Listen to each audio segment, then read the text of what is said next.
Hi all, మన ఛానల్ని subscribe like చేయండి.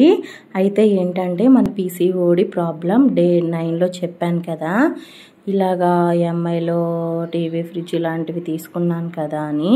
అయితే ఈరోజు పీసీఓడి ప్రాబ్లం డే 10 అనమాట. అయితే ఇంకా అవి తీసుకున్నాను కదండి, చాలా అంటే చాలా ఇబ్బంది అయిపోయింది. ఎందుకు చెప్తున్నానంటే ఇవన్నీ నేను ఎవరు ప్లానింగ్ అనేది ఉండాలి దేనికైనా కానీ. అలాగా తీసుకొని మళ్ళీ ఇబ్బంది అనేది అసలు చాలా అంటే చాలా ఇబ్బంది పడ్డాము మేమైతే మనీ పరంగా. సో ఇంకా మా హస్బెండ్ ఏం చేశారంటే ఇంకా మెల్లిగా ఇంకా నన్నేమో డాక్టర్ గారు వెళ్ళొద్దని చెప్పారు కదా, నేను ఇంట్లోనే ఉండేదాన్ని. ఇంకా మా హస్బెండే ఓన్గా ఆటోలో వేసుకొని కూరగాయలు ఇంకా అమ్ముతూ ఉండేవాళ్ళు అనమాట. అలాగా ఆయనకి ఇంకా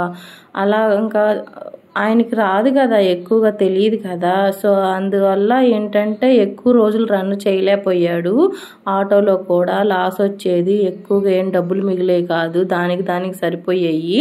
సో అదనమాట, అందుకని అది కూడా ఆపేసేసి ఇంకేదైనా బాడుగులు ఉంటే అలాగా వెళ్దాంలే అనుకొని ఇంకా మా ఊరు స్టాండ్లోనే ఇంకా బండి పెట్టుకొని అలాగా వెళ్ళేవాడు అనమాట.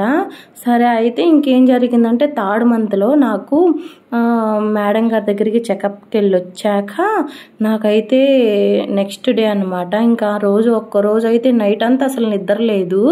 ఆ రోజు అసలు కీళ్ళు నొప్పులు వచ్చేసాయి నాకైతే, అంత భయంకరంగా వచ్చాయి.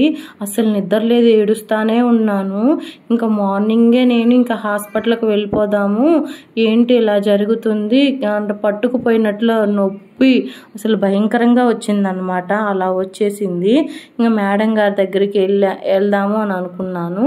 ఇంకా కొంచెం మార్నింగ్ అయ్యాక కొంచెం సగ్గుబియ్యం జావ తాగాను అనమాట. అది తాగాక కొంచెం సర్దుకుంది. ఏకుంజామున టైంలో సగ్గుబియ్యం జావ తాగాను, ఆ టైంలో కొంచెం సర్దుకుంది. తరువాత మార్నింగే ఇంకా వెళ్దాంలే అని అనుకునే లోపు కొంచెం పర్లేదులే అనుకున్నాను. సో అదనమాట, ఇంక వెళ్ళలేదు. ఇంకా మేడం గారికి కాల్ చేసి ఇలా చెప్పింది, మా పిన్నికి కాల్ చేసి చెప్తే మా పిన్ని వాళ్ళకి తెలిసిన వాళ్ళు